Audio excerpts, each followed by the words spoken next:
hari ini kami boleh ada untuk memperingati hari kenaikan Tuhan Yesus.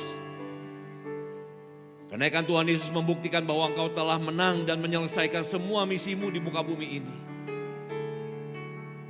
Biarlah kami pada hari ini juga Tuhan boleh mendapatkan pesan dari kenaikan Tuhan Yesus, sehingga kami bisa menapaki kehidupan kami, menatap hari depan kami dengan penuh iman dan pengharapan di dalam Tuhan. Karena Kau telah menyelesaikan semuanya secara tuntas dan total. Terima kasih ya Bapa buat semua anugerah-Mu. Mari ya Roh Kudus berbicaralah kepada kami semuanya. Inilah kekasih-Mu, inilah umat-Mu. Sampaikanlah isi hati-Mu dan berkati setiap kami. Terima kasih Bapa, kami serahkan semuanya ke dalam tangan Tuhan. Di dalam nama Tuhan, syukur kami Amin. Ya, silakan duduk Bapak Ibu semuanya. Shalom Bapak Ibu. Selamat pagi. Saya pertama-tama mengucapkan terima kasih buat ibu-ibu leader LCR. Jadi ini semua ini leader Bapak Ibu, leader di LCR yang udah kasih perform yang sangat baik, sangat menarik ya Bapak Ibu ya dengan tampilan perkusinya. Terima kasih ibu-ibu semua buat persiapan dan buat persembahan kepada Tuhan. Bagi ibu-ibu juga di tempat ini mungkin yang belum tergabung di dalam LCR bisa bergabung Bapak Ibu, ibu-ibu ya. Sepengetahuan saya di Standar Regency ini udah mungkin 90% ibu-ibunya udah tergabung di LCR. Jadi mungkin masih ada yang sebagian kecil yang 10% yang belum tergabung. Ayo silakan. Inilah wajah dari para leadernya Bapak Ibu ya. Bisa dicari wajahnya tadi sudah tampil di depan semua ya. Yuk, saya hari ini ingin sampaikan pesan firman Tuhan Bapak Ibu. Kalau kita lihat kenaikan Tuhan Yesus itu adalah bentuk kemenangan total ya. Betul Bapak Ibu ya. Tapi kemenangan total Tuhan Yesus itu enggak serta-merta datang dengan sendirinya. Ada kehidupan doa yang Dia jalankan dan itu bisa menjadi sebuah teladan yang hebat kalau menurut saya. Karena kemenangan Yesus itu Dia enggak melewati jalan yang mudah untuk bisa menyelesaikan semua misinya. Ada begitu banyak tantangan, hambatan, ada begitu banyak tembok-tembok yang mencoba menghalangi misi Yesus untuk sampai di garis akhir sampai selesai. Bagaimana banyak orang yang menolaknya. Bagaimana murid-muridnya sendiri yang hidup bersama Yesus juga mengkhianatinya. Bagaimana ia sendiri juga ketika harus menghadapi keadaan yang tidak adil dan dia akhirnya harus disiksa karena ketidakadilan. Yang saya sudah pernah sampaikan, keadilan yang terbalik Bapak Ibu. Yang benar dihukum, yang salah dibebaskan. Yesus yang benar disalibkan, Barabas yang berdosa justru itu yang dibebaskan. Dan bagaimana Yesus sendiri juga pada akhirnya harus menanggung kematian di atas kayu salib. Jadi ada begitu banyak sebetulnya rintangan yang Tuhan Yesus alami. Jalannya tidak mudah, jalannya tidak lancar. Ada banyak tantangannya, tapi Dia bisa menyelesaikannya dengan kemenangan total. Dan kenaikannya sebagai bukti bahwa semua misinya di muka bumi ini telah Dia selesaikan dengan baik. Jadi kenaikan Yesus ke sorga bukan cuma sekedar kita kagumi Bapak Ibu. Tapi ada sebuah keteladanan yang patut kita tiru. Yaitu tentang kehidupan doanya. Dan saya menamakan apa yang Yesus lakukan dalam kehidupan doanya adalah doa yang melampaui keadaan. Itu yang akan jadi judulnya Bapak Ibu. Hari ini saya gak bikin PowerPoint Bapak Ibu ya. Karena menurut saya simple. Jadi PowerPoint biasanya saya buat untuk membantu Bapak Ibu semua untuk bisa menangkap. Tapi karena ini sederhana, saya pikir tidak perlu PowerPoint. Jadi ini adalah kehidupan doanya Yesus. Doa yang melampaui keadaan. Bukan doa yang dikendalikan oleh keadaan. Kenapa saya harus sampaikan ini? Karena rupanya masih banyak umat Tuhan, termasuk kita diantaranya, yang berdoa hanya dikendalikan oleh keadaan. Hanya doa yang tergantung kepada keadaan. Begitu keadaan mendesak, kita baru berdoa. Kalau keadaan lagi baik-baik, kita juga tidak berdoa atau kurang berdoa. Tapi Yesus tidak menunjukkan yang seperti itu. Dia punya kehidupan doa yang sangat konsisten. Bukan hanya ketika dia sedang berhadapan dengan masalah yang berat, tapi ketika tidak berhadapan dengan masalah, dia tetap berdoa. Nah ini yang perlu kita lakukan, yang perlu kita hadapi. Kenapa banyak umat Tuhan juga pada akhirnya mengalami kekalahan dalam hidupnya? Karena rupanya bukan keadaan loh yang mengalahkan kita. Tapi karena kita berhenti berdoa. Itu Bapak Ibu. Karena kita tidak lagi berdoa. Sehingga keadaan begitu mudah mengalahkan kita. Tapi Yesus bisa tetap tidak mundur, tidak menyerah. Tetap bisa maju Bapak Ibu. Sekalipun ada banyak hambatan dan tantangannya. Karena dia punya kehidupan doa yang tidak dikendalikan sama keadaan. Tapi kehidupan doa yang melampaui dari keadaan. Di doa yang melampaui keadaan ini bukan cuma sekedar doa yang untuk menyelesaikan masalah. Karena kalau hanya untuk menyelesaikan masalah, begitu masalahnya selesai, doanya selesai. Begitu masalahnya teratasi, doanya berhenti. Itu kalau doa hanya untuk menyelesaikan masalah Bapak Ibu. Tapi doa yang melampaui keadaan ini adalah ketika masalahnya pun sudah teratasi, dia tetap berdoa. Karena doanya bukan hanya sekedar untuk keadaan di luar yang berubah. Tapi doanya adalah untuk merubah apa yang ada di dalam hidup kita Bapak Ibu. Karena kita mengerti bahwa kita ini hidup bersekutu dengan Tuhan. Bukan hanya untuk sewaktu-waktu saat kita punya masalah. Tapi doa yang selalu kita naikkan karena kita membangun relasi dengan Tuhan. Itu sebabnya doa ini adalah doa yang menerobos sebenarnya Bapak Ibu. Doa yang melampaui keadaan itu doa yang menerobos keadaan. Bukan keadaan di luar yang sudah berubah, tapi lebih dulu merubah keadaan yang di dalam.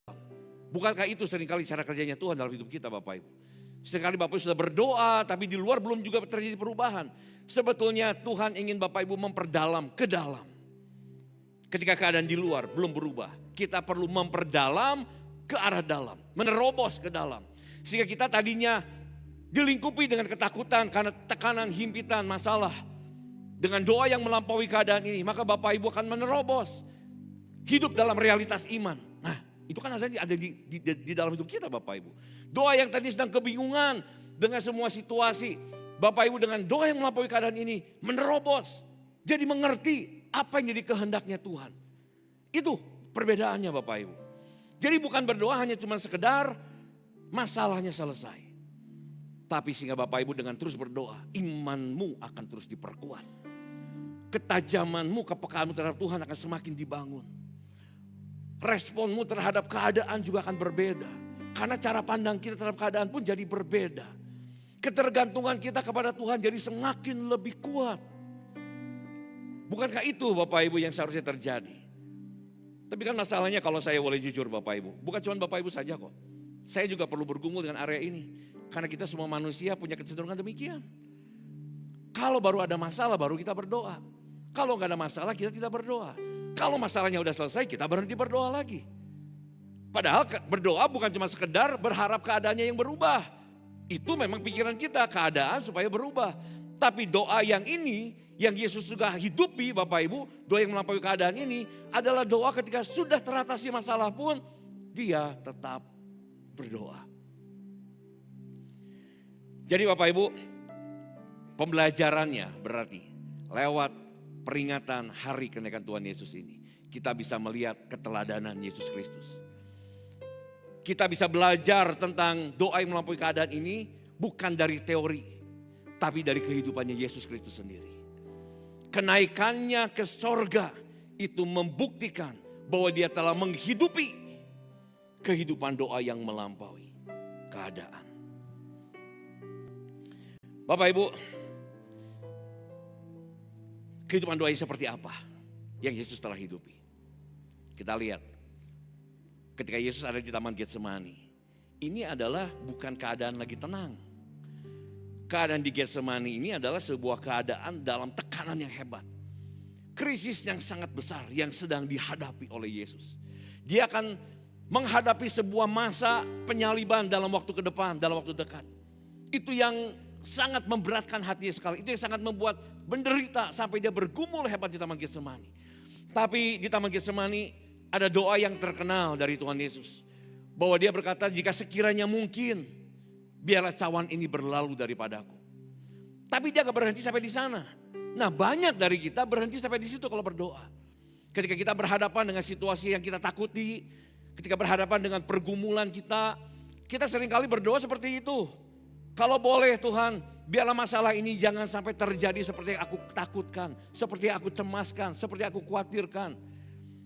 Hanya sampai di situ. Sehingga pada saat keadaannya ternyata seperti yang kita takutkan. Banyak orang mundur Bapak Ibu.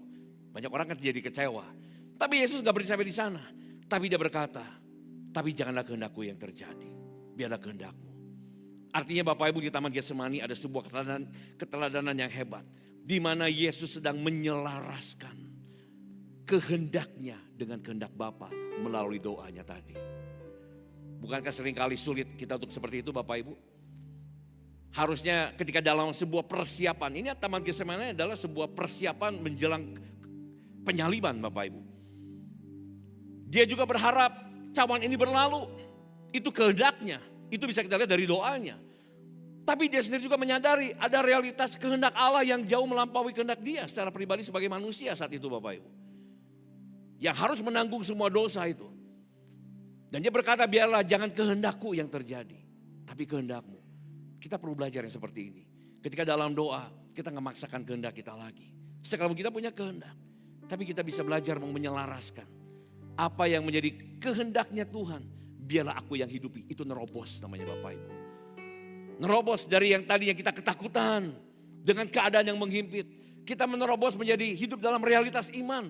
Menghidupi kehendaknya Tuhan yang tadi saya sebutkan di awal. Ini hanya bisa terjadi dari doa yang melampaui keadaan. Kemenangan Yesus terjadi karena Yesus berdoa dengan cara seperti ini. Dengan sikap hati yang seperti ini. Dan saya juga rindu Bapak Ibu. Dan ini adalah kerinduan hatinya Tuhan. Yang saya rasakan ada dalam hati saya buat Bapak Ibu semua.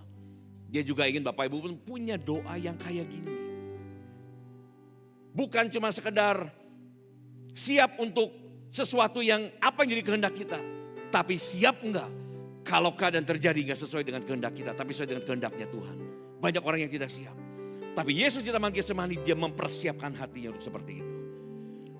Lalu pada akhirnya memang Yesus besoknya dia harus ada di Golgota Bapak Ibu.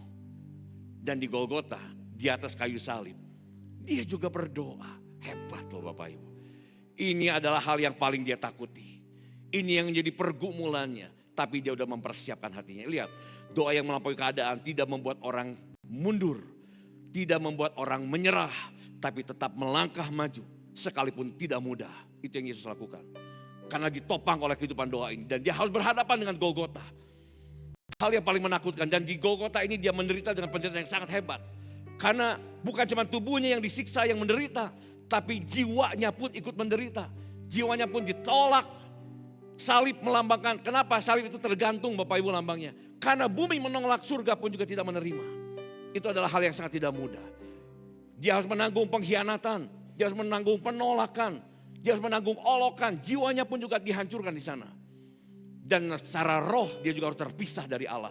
Lihat Bapak Ibu, tubuh, jiwa, rohnya semuanya kena menderita. Itu penderitaan yang paling hebat yang dia harus tanggung di atas kayu salib. Tapi di tengah penderitaan dia berdoa. Bahkan lebih banyak dia berdoa dibandingkan di Taman Getsemani. Dia lepaskan pengampunan. Ini yang membuktikan bahwa ini salib adalah Yesus. Bukan yang ada sebagian orang bilang itu bukan Yesus. Itu hanya pribadi yang mirip Yesus. Yesus tidak pernah disalibkan, makanya tidak pernah mati dan tidak pernah dibangkitkan. Itu adalah Yesus Bapak Ibu. Tidak mungkin seorang sosok manusia yang bisa melepaskan pengampunan di tengah-tengah penderitaan. Yang ada hanyalah kebencian dan hujatan. Itu yang seringkali manusia lakukan. Tapi hanya pribadi Allah yang bisa mengerjakan itu. Dia lepaskan pengampunan. Bapa, ampunilah mereka. Karena mereka tidak mengerti apa yang mereka perbuat. Lalu di tengah-tengah penderitaannya juga dia berseru kepada Allah. Allahku, Allahku, mengapa kau meninggalkan aku?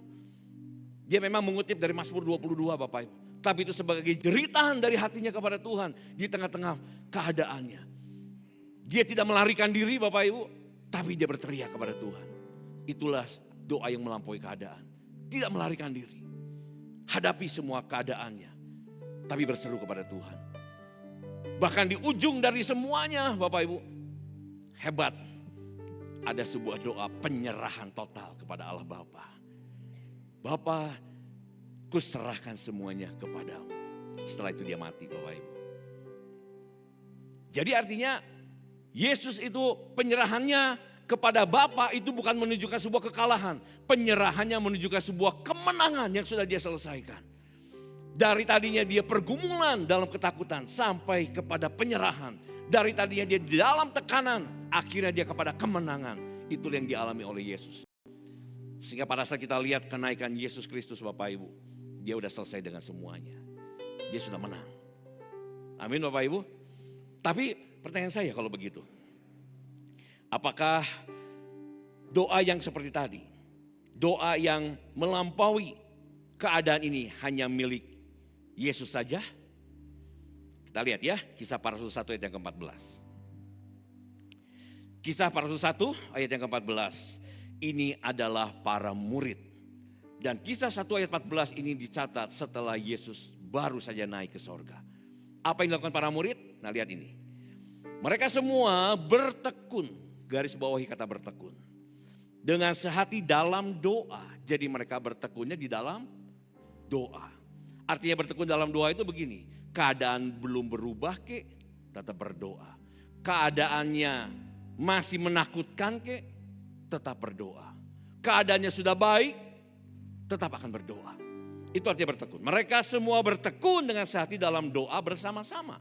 Dengan beberapa perempuan serta Maria, ibu Yesus, dan dengan saudara-saudara Yesus.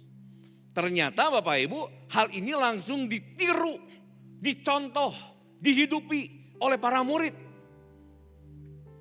Padahal keadaan para murid pada saat itu juga masih belum jelas. Secara fisik Yesus sudah naik ke sorga. Tidak ada lagi berarti. Roh Kudus yang dijanjikan belum datang, belum digenapi. Masih 10 hari kemudian. Maka 10 hari kemudian dari sekarang juga kita akan merayakan hari Pentakosta, hari pencurahan Roh Kudus Bapak Ibu. Jadi di dalam situasi hari kedatangan Tuhan Yesus ini, secara fisik Yesus sudah tidak ada. Tadinya mereka selalu bisa bertanya sama guru. Guru bagaimana? Ini bagaimana? Dan sebagainya. Sekarang sudah tidak ada secara fisik. Dan Roh Kudus yang dijanjikan belum ada. Keadaan di luar masih mengancam. Mereka para murid melihat gurunya aja disalibkan. Berarti kalau kami para murid ini mencoba menghidupi dan mempertahankan kebenaran seperti yang Yesus juga pertahankan dan hidupi, kami juga beresiko dengan ancaman hukuman yang sama. Bukankah begitu Bapak Ibu? Ada ancaman teror yang masih sama, yang masih meneror kehidupan para murid Bapak Ibu.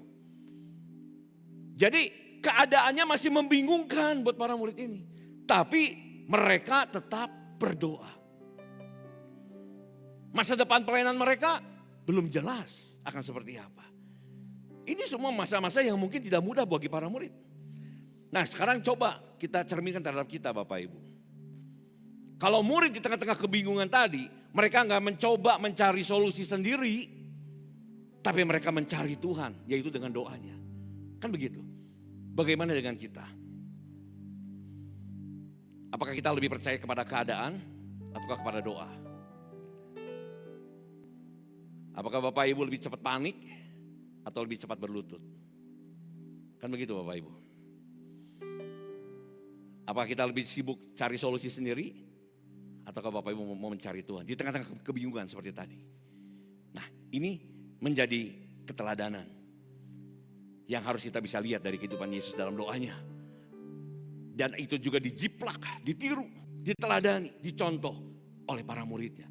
Sehingga mereka bertekun di dalam doa. Karena para muridnya ini menangkap mengerti. Keadaan di luar memang belum berubah. Tapi pada saat belum berubah, doa dan terus dikerjakan, berarti Tuhan ingin mengubah yang ada di dalam. Keadaan di luar belum berubah, yang di dalam semakin diperdalam. Semakin diperkokoh akarnya. Makanya kita bisa melihat Bapak Ibu, setelah peristiwa kenaikan Yesus Kristus, mereka bertekun berdoa, lalu kisah 1 ayat ke-8 dicurahkan Roh Kudus dalam hidup mereka. Dan mereka sejak itu, mereka jadi berbeda Bapak Ibu. Murid-murid yang tadinya dikungkung oleh ketakutan, sekarang mereka bisa berani keluar dan menginjil. Bahkan mereka mati Bapak Ibu sebagai martir pada akhirnya. Dari mana keberanian itu? Mulai dari kehidupan berdoa ini yang meneladani Yesus. Petrus yang tadinya juga ketakutan, sejak dia keluar dari rumah loteng ini Bapak Ibu, dari kamar loteng, dari dia berdoa di sana. Sekarang dia punya keberanian. Dia berkhotbah 3.000 orang bertobat hari itu, memberi diri untuk dibaptis. Dari mana keberanian itu Bapak Ibu? Kehidupan doa yang mengubahkan mereka. Jadi ketika keadaan belum berubah, justru mereka mengubah yang ada di dalam, memperdalam apa yang ada di dalam kehidupan kita. Imannya semakin diperkuat. Hatinya semakin lebih tajam, lebih peka kepada Tuhan. Perspektif mereka terhadap masalah jadi berubah. Akhirnya respon mereka terhadap masalah juga jadi berubah. Ketergantungan mereka pada Tuhan jadi semakin lebih besar. Berubah yang di dalam. Itu yang Tuhan mau Bapak Ibu. Ayo ke depan. Ini hari-hari ini bukan hari-hari yang mudah. Betul Bapak Ibu? Ke depan pun bukan berarti hari-hari menjadi lebih mudah. Kita nggak tahu keadaan seperti apa dunia ini. Tapi apapun keadaannya, lewat peristiwa kenaikan Tuhan Yesus, Dia telah memberikan sebuah teladan bagi kita. Ada sebuah kehidupan doa yang patut untuk kita tiru. Doa yang melampaui keadaan. Doa yang tidak akan membuat seseorang mundur, menyerah, putus asa di tengah-tengah keadaan yang sulit sekalipun. Yaitu doa yang melampaui keadaan. Sebab keadaan yang sulit tidak bisa diatasi dengan logika manusia. Tidak bisa diatasi dengan kekuatan kita. Tapi itu hanya bisa diatasi dengan kehidupan doa. Amin Bapak Ibu. Jangan cuma sekedar berdoa. Jangan sekedar hanya mencari Tuhan lewat doa pada saat kita punya masalah. Saya mau tanya sama Bapak Ibu. Ada nggak di sini yang kira-kira baru mau bernafas setelah sesak? Ada. Aduh sesak-sesak. Kenapa? Lupa nafas. Gak ada rasanya Bapak Ibu. Orang normal semua akan bernafas ketika normal itu adalah sebuah kebutuhan. Kan begitu Bapak Ibu. Gak lagi udah sesak baru tarik nafas. Gak ada. Sama doa itu seperti itu. Jangan nunggu sesak dulu karena masalah menghimpit baru berdoa. Kan salah Bapak Ibu. Berdoalah seperti Bapak Ibu bernafas. Makanya tidak heran kenapa ada istilah doa itu adalah nafas kehidupan. Kan begitu, nafas kehidupan rohani. Ya karena itulah dasarnya di sana, cara pikirnya. Bapak Ibu tidak pernah menunggu sesak, baru tarik nafas. Dan jangan tunggu sesak karena masalah. Baru Bapak Ibu mencari Tuhan. Itu sebabnya kenapa banyak orang yang tidak tahan. Tidak bisa bertahan dengan keadaan-keadaan yang sulit. Karena dia hanya doa itu menjadi alat yang mengendalikan kita. Doa itu menjadi gini. Menjadi alat darurat Bapak Ibu. Doa itu menjadi call 911 seolah-olah. Bapak Ibu baru hubungi 911, 911 gitu ya.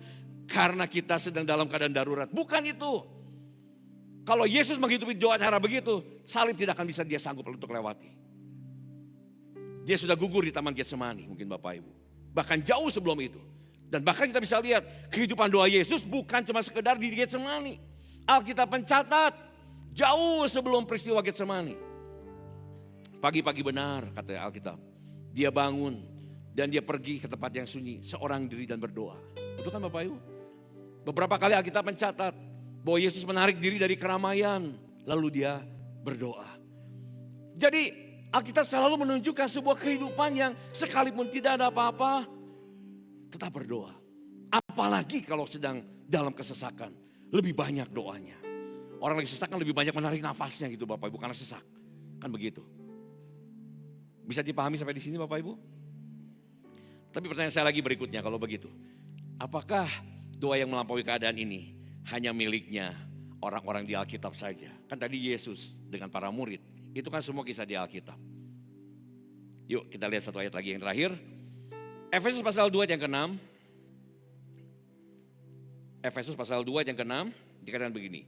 Dan di dalam Kristus Yesus, Ia telah membangkitkan kita juga dan memberikan tempat bersama-sama dengan Dia di sorga. Bukankah katakan Yesus memberikan tempat bagi kita juga di sorga Bapak Ibu? Kalimat ini dikatakan dan di dalam Kristus Yesus Ia telah membangkitkan kita. Bilang kita, kamu dan saya. Bilang sama yang sebelah, kamu juga Bilang sama yang tadi ngomong, sama kamu juga gitu loh. Jadi supaya sadar loh kita ini adalah orang-orang yang sekarang ada di dalam Kristus. Karena kebangkitan dan kenaikannya. Kita Bapak Ibu, semua Bapak Ibu dengan saya. Maka ini yang perlu Bapak Ibu sadari. Doa jangan cuma sekedar reaksi dari keadaan. Tapi doa itu menyadari posisi kita siapa di hadapan Tuhan. Kalau cuma reaksi berarti ketika keadaan berat, ketika keadaan memanggil kita. dengan masalah, baru kita berdoa. Namanya itu kita sedang menjadikan doa sebagai reaksi dari keadaan. Tapi sadari, Bapak Ibu berdoa karena Bapak Ibu punya posisi hidup di dalam Kristus ini. Tadinya sebelum kebangkitan dan kenaikan Tuhan Yesus, kita ini terpisah dari Allah. Kita ini jauh dari Allah. Kita ini di luar dari Allah. Tapi karena kebangkitan dan kenaikannya, sekarang kita dekat dan kita di dalam Kristus. Ayat ini berkata begitu. Betul Bapak Ibu? Kita di dalam Kristus. Memang bukan secara fisik di dalam Kristus ini. Tapi saya lihat ada 3 hal. Yang pertama Bapak Ibu, secara rohani. Yang kedua, secara identitas. Yang ketiga, secara otoritas. Secara rohani, yang pertama. Yang kedua adalah secara identitas. Yang ketiga, secara otoritas. 3 hal ini yang menunjukkan bahwa kita ada di dalam Tuhan. Secara rohani, artinya kita sekarang punya akses langsung kepada Bapa. Betul Bapak Ibu? Karena ketika kematian Yesus, tirai terbelah 2 di bait Allah. Tirai ini yang menunjukkan selama ini manusia tidak boleh sembarangan untuk menjumpai Allah. Tapi ketika terbelah 2, Tuhan sedang membuka pintu buat kita. Silahkan datang anak-anakku. Yesus sebagai pengantara telah hidup. Lewat kematiannya, pengantara sekarang telah hidup menjadi jembatan bagi kita kepada Allah Bapa. Berarti secara rohani kita punya akses langsung kepada Tuhan. Yang kedua Bapak Ibu, secara identitas. Tadinya kita adalah musuhnya Allah karena kita hidup dalam dosa. Tapi karena penebusan, kematian, kebangkitan dan kenaikannya, maka kita sekarang anak Allah. Yang mengerti katakan amin Bapak Ibu. Kita ini adalah anak Allah. Berarti kalau anak Allah, waktu kita datang mendekat sama Tuhan, bukan lagi sebagai orang asing. Tapi kita datang mendekat kepada Allah sebagai anak. Coba saya suka membayangkan begini waktu saya nyiapin. Bapak Ibu, kalau seandainya Tuhan itu adalah seorang presidir dari sebuah perusahaan besar nih Bapak Ibu. Jabatan yang paling utama. Lalu Bapak Ibu sebagai anak dari presidir itu. Mana ada anak yang mau datang perlu janjian dulu? Ada gitu? Kalau mungkin bawahannya atau tamunya yang datang harus janjian dulu mau ketemu sama orang penting. Tapi anak mau datang aja. Siapa yang berani melarang anak itu masuk ke dalam ruangannya, ke dalam kantornya? Sekretaris pribadinya juga gak akan berani. Nah ini kan anaknya. Dia bisa punya akses langsung datang ke sana. Betul Bapak Ibu? Karena identitas dia adalah anak. Dia bukan orang asing, dia bukan orang lain, tapi anaknya. Dia bisa langsung datang, masuk ke dalam ruangannya. Seperti itulah Bapak Ibu di hadapan Tuhan. Kita ini adalah anak-anaknya. Yang membatasi kita masuk ke sana bukan lagi orang lain, diri kita sendiri. Atau bahkan mungkin rasa berdosanya kita. Saya mau bilang, seandainya kalau kita berbuat dosa pun Bapak Ibu, kita sedang jatuh dalam dosa, sedang berkubang dalam dosa. Jangan takut datang kepada Allah, karena Bapak Ibu adalah anaknya. Mana ada bapak yang menolak anaknya ketika berbuat jahat? Ada memang, dunia ini bisa ada. Karena Daud juga bilang, sekalipun ayahku dan ibuku menolak aku. Artinya orang tua ada di muka bumi yang bisa menolaknya. Tapi Daud tidak berhenti sampai di sana, dia bilang lagi, tetapi Tuhan selalu menyambut aku. Lihat Bapak Ibu. Berarti saat manusia jatuh dalam dosa pun, iblis memang menuduh, membuat kita rasa tidak layak. Tidak boleh datang kepada Tuhan. Tapi bagi Allah, karena kita adalah anaknya, statusnya sebagai identitasnya sebagai anak. Jangan pernah takut datang kepada Tuhan. Datanglah dengan hati yang bertobat sungguh-sungguh. Dia pasti berkenan Bapak Ibu. Amin Bapak Ibu. Karena kita adalah anak. Lalu yang ketiga adalah secara otoritas. Tadi dikatakan di sana bahwa dan di dalam Kristus Yesus ia telah membagi kita juga dan memberi tempat bersama-sama dengan Dia di sorga. Kita bersama-sama dengan Dia. Artinya kita bersama-sama dengan Tuhan akan memerintah Bapak Ibu. Makanya kalau Bapak Ibu dalam masa-masa yang sesak, dalam tekanan, seringkali kita tidak kuat. Ini masalah yang terlalu berat. Bapak Ibu berarti sedang memandang posisi Bapak Ibu. Bukan sebagai posisi sebagai anak Allah. Posisi sebagai orang yang telah hidup di dalam status kenaikan Yesus Kristus. Dalam realita kenaikan Yesus Kristus. Bapak Ibu masih dalam posisi yang lama. Sadari, Bapak Ibu semua sadari. Karena kenaikan Yesus Kristus, Sekarang Bapak Ibu punya otoritas bersama dengan dia. Makanya Paulus berkata, aku cakap menanggung segala perkara bersama dengan Yesus Kristus. Amin Bapak Ibu. Makanya kalau doa, jangan lagi dengan doa yang dengan cara demikian. Itu doa dengan versi posisi lama kita, memandang seperti itu. Tapi pakai otoritas itu Bapak Ibu. Bapak bisa perkatakan pada masalah. Bisa perkatakan kepada sakit penyakit. Bahwa Bapak Ibu ada di dalam Yesus. Pakai otoritas itu. Memang kita harus mengerti satu hal. Bukan berarti kita sudah pakai otoritas itu maka semua masalah harus takluk. Kalau Tuhan punya kehendak yang berbeda, Dia ingin tetap kita menanggungnya seperti Yesus menanggung salib. Tetap harus dihadapi Bapak Ibu. Mungkin Bapak sudah berkata kepada sakit penyakit, aku tolak semua penyakit ini. Di dalam nama Tuhan Yesus. Tapi tetap sakit itu tetap ada. Itu berarti Bapak sedang dibawa sama Tuhan masuk ke dalam realita iman di sana. Bukan salah dengan doa Bapak Ibunya. Bukan punya masalah dengan iman Bapak Ibu yang kurang, bukan. Tapi karena ada kehendak Tuhan di atas semua itu. Kita perlu belajar tunduk dengan kehendak Allah memang. Tapi selepas itu Bapak Ibu bisa menggunakan otoritas Tuhan. Menghadapi semua yang namanya rasa takut kita, permasalahan yang kita hadapi. Tapi kalau hal itu Tuhan izinkan tetap terjadi, tunduklah kepada kehendak dan otoritasnya Allah. Lewati, berdoalah begini, Tuhan aku minta anugerah-Mu. Supaya aku punya kekuatan bisa menghadapi masalah ini. Itu loh Bapak Ibu. Amin Bapak Ibu. Ini pesan yang ingin saya sampaikan. Dan saya berharap Bapak Ibu semua mulai sekarang bisa mulai belajar menghidupi doa yang model seperti ini. Bukan cuma sekedar lagi punya kebutuhan baru datang berdoa. Bukan cuma sedang lagi berhadapan dengan masalah baru kita akan berdoa. Imam musik tolong siap-siap. Bukan cuma sekedar kita sedang ada kesesakan baru kita berdoa. Tapi kita tetap berdoa dalam setiap keadaan. Karena doa itu adalah akan membangun hubungan Bapak Ibu dengan Tuhan. Semakin memperdalam apa yang ada di dalam kita. Amin Bapak Ibu. Yuk, saya kita semua bangkit berdiri.